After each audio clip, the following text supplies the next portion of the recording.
நம்ம வாணியம்பாடியில இருக்கிற எல்லாருக்குமே வாணியம்பாடி ரயில்வே ஸ்டேஷன் பத்தி தெரியுமான்னு கேட்டா எல்லாருமே தெரியும்னு தான் சொல்லுவீங்க. கரெக்ட் தான். கண்டிப்பா நமக்கு வாணியம்பாடி ரயில்வே ஸ்டேஷன் தெரியும். பட் அந்த வாணியம்பாடி ரயில்வே ஸ்டேஷனோட ஹிஸ்டரி தெரியுமான்னு கேட்டா என்ன சொல்லுவீங்க?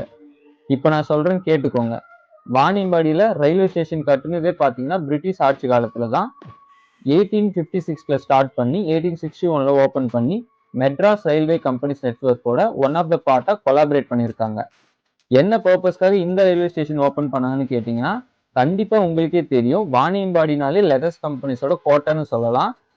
அந்த மாதிரி லெதர்ஸ் ப்ராடக்ட்ஸ், டெக்ஸ்டைல்ஸ், விவசாயம் சார்ந்த பொருட்கள்னு கூட்ஸ் டிரான்ஸ்போர்டேஷன் பர்பஸ்க்காக இந்த ரயில்வே ஸ்டேஷன் 1861ல ஓபன் பண்ணாங்க. அதுக்கப்புறம் பாத்தீங்கன்னா 1986ல நார்மல் நிலக்கரி புகை வண்டியிலிருந்து எலக்ட்ரிக் ட்ரெயினா மாத்துறாங்க. அண்ட் காலப்போக்குல பாத்தீங்கன்னா பேசஞ்சர்ஸோட யூசேஜ் இன்க்ரீஸ் ஆனதுனால அதுக்கு ஏத்த மாதிரி 2007ல எக்ஸ்பெண்ட் பண்றாங்க. பிளாட்ஃபார்ம், லைட், வாட்டர் ஃபெசிலிட்டின்னு இம்ப்ரூவ் பண்ணியிருக்காங்க. ஸோ லாஸ்டா பாத்தீங்கன்னா 2025 எஃபெக்டிவா என்ன நடக்குதுன்னு உங்களுக்கே தெரியும்.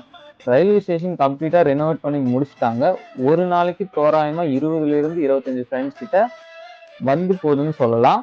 ஸோ கைஸ், இதில் 100% கரெக்டான டேட்டாவா இல்லையான்னு எனக்கு தெரியாது. பட் நான் அனலைஸ் பண்ணி பார்த்ததுல இந்த டேட்டா தான் எனக்கு கிடைச்சது.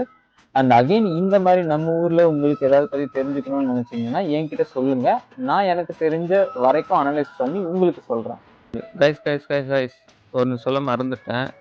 உங்களைப் போல் ஒருவன், வாணியம்பாடியில் இருந்து ஒருவன், மேன் ஆஃப் பிஎன்பி பேஜை ஃபாலோ பண்ணி சப்போர்ட் பண்ணுங்க. இது போல நிறைய விஷயத்த தெரிஞ்சுக்கலாம். தேங்க்யூ.